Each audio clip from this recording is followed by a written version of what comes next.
Hi paper crafters, I'm Joanne Rogers, a Stampin' Up! Demonstrator in Central Alberta, Canada, and I've been designing with you in mind since 1999. Do you love the look of watercolor backgrounds, but you're a teensy bit scared about giving them a try? Or maybe you have given them a try and you've been a little so-so on the results?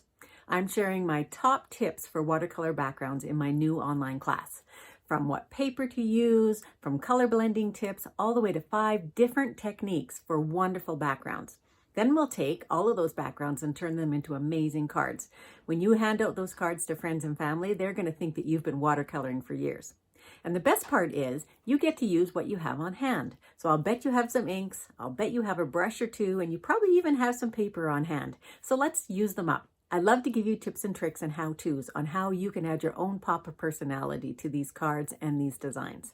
So feel free to change them up however you want. I've got all the measurements and supplies in a written tutorial, and then detailed videos will walk you through every step of the process. There are so many amazing ways that you can use watercolor in your card making. So why not click the Get It Now button and let's get started.